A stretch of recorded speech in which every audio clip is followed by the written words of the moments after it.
All right, at this time, I'm going to have you guys stop what you're typing.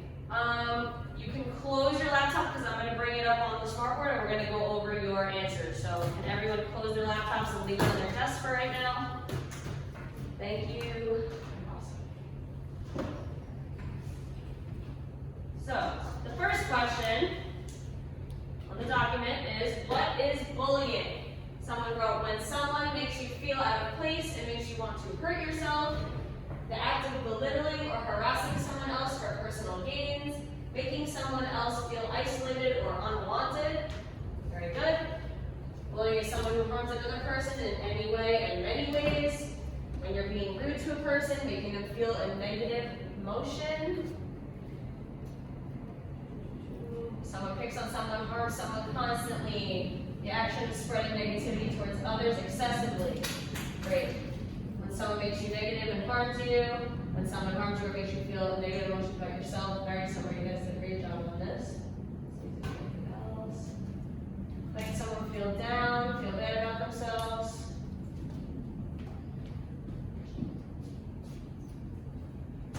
Shaming and putting down someone to make them feel bad about themselves or insecure, and when someone is being abused or harassed by someone else. You guys did a great job on this one, and there are many forms of bullying, right? There's not only just one way or one exact definition, so great job.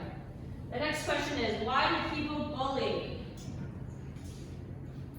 They have trouble at home, they might feel inferior to someone, and they want to make them bad so they can feel good. Or they want to make someone feel bad for satisfaction. People bully because they want to make themselves feel better, put others down. They may be jealous of you, or they have other things going on in their lives to express their anger out on others. All very true. These are similar, commonly done to compensate for their own inadequacies. Similar to watching a show, one escapes reality when focusing on another's life.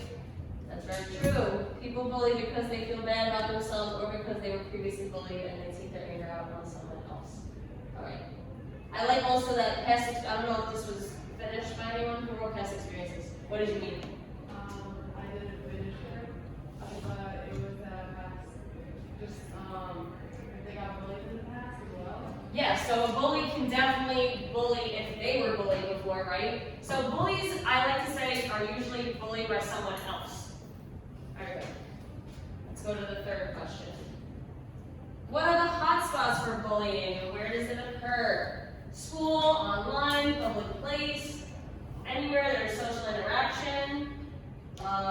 School, online, social media, really good. Yes. Alright. There was barely any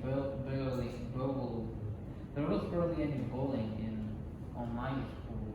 Online? Well, you guys were all remote last year, right? So those Google Classrooms were monitored by your teachers. So would you think that bullying would occur where a teacher is supervising or somewhere where a teacher is not around?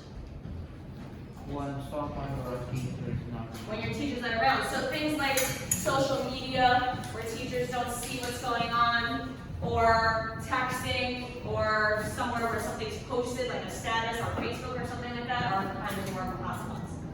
Good. So you guys wrote school. Can someone raise their hand and give me an example of a specific place in school where a hotspot for bullying would occur? Yeah. The bathroom, yeah, because that's not where teachers are. The teachers have their own faculty bathroom. Good. Where else? Cafeteria, of course. Anywhere else? Yeah. Locker room. Those are all great examples. Good job, guys. All right, let's move on to the last question. We have, what are the 4 types of bullying? You guys will got this right. Cyber, verbal, physical, and mental. And also social. Social bullying, right? Because social health, it's all bullying. Good. All right. So we're going to move on. I'm going to show you our agenda for the rest of the class. This presentation we're going to go through together, and I have some blanks, and you will help me fill out the empty blanks, define words and some things of that nature. And then I'm going to have 2 worksheets for you guys to work on having to do with bullying and reflecting on your own experience with bullying. We'll get to that later. I want you to make sure that you are respectful. During anything that we talk about in health class, you should be thinking about what you're saying before you say it. So only share comments that are appropriate and make and try not to use names because we don't know who's friends with who and who's in class. So if you do want to share a situation, you may, but just refrain from using names. Alright, why is it important to discuss bullying? Safety, right? We don't talk about bullying in any other academic class. So we talk about it in health because we want to avoid it. And we're in school. School, you said, was number one hotspot for bullying, right? So we want to make sure everyone's safe and we're not distracting others from learning. Because think about it, if someone's the victim of bullying and it happens at school every single day, do you think that person's going to want to come to school and learn? No. So it can hinder someone's learning, and the bully will affect that person very harshly. Same thing, showing respect for people means accepting their differences and treating them the way that you would like to be treated. And bullying is the opposite of this. So, like you guys said in the first activity, what is bullying? Some of you, I don't think anyone mentioned that it's a repeated behavior. So bullying is not a one-time thing. It has to happen over time, more than once, and usually it's repetitive, routine. It gives the victim to feel like they have no power or control over the situation, and it happens usually between peers. That doesn't mean that it doesn't happen to any other people. Does anyone know of another example of bullying that doesn't happen between peers necessarily? Think about other types of people besides people you go to school with. Yeah. Adults, yeah. So adults can bully you. Think about it, like if a teacher says, not a teacher, but or a parent or someone, an authority says something to you and puts you down, that's a form of bullying. Very good. Like you guys said before, you guys got all 4 types of bullying: physical, emotional, social, and cyber. Alright, these are the bullying triangle roles, and I want you guys to help me come up with definitions for each of them. We have the bully, the victim, and the upstander. Some of you may know the term bystander, so let's go through that first because I don't like to include it. I like to be more of a positive when we talk about bullying. So raise your hand if you know what a bystander is. What's a bystander? Someone who witnesses bullying? Yes, so they just witness it, right? What, do they do anything about it? No, they just sit there and watch. Good. So, going off of that, what would be a good definition of a bully? Raise your hand, think about it for a second, I'll give you a minute. Think about their qualities, their characteristics, who they are as a person. Yeah. Yes, but kind of more specific. Think about who a bully is, what they look like, what they sound like, who they are. Are they someone that has a lot of friends? They could be, right? Or are they someone that also gets bullied themselves, like you said before, right? So let's make it someone who is engaging, bullying, and may be bullied themselves. Okay.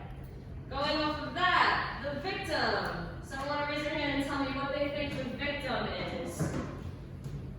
Who the victim is. Think about person, right? All of these are different types of people. Yeah. The person who is getting bullied. I need a little bit more. So we said the bully was someone that has been bullied in the past, right? So what kind of a person would the victim be? Think about like characteristics, adjectives. Yeah. Yes, of course. So let's say the victim is someone who is getting bullied and might not have the confidence or self-esteem to stick up for themselves.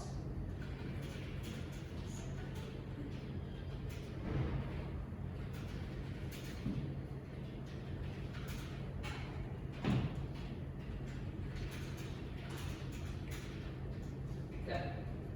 All right, and last but not least, the upstander. We already talked about the bystander. That's someone that witnesses the situation and doesn't do anything. what would the upstander be? Yeah, right. How do you stand up to the victim?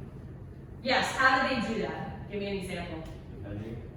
Defending them, so they might say something to the bully. What is another way the upstander could stick up for the bully? I mean, for the victim.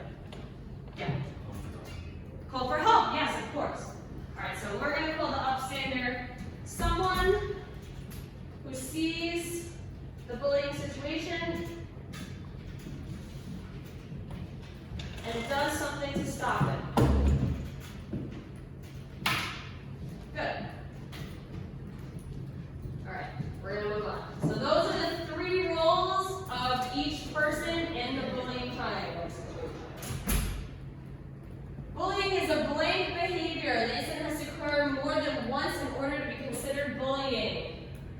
Who thinks they know what the blank is here? I'm going to uncover it when you guess it. Yes. Repeated, of course. It happens multiple times. It doesn't just happen one time. Great job.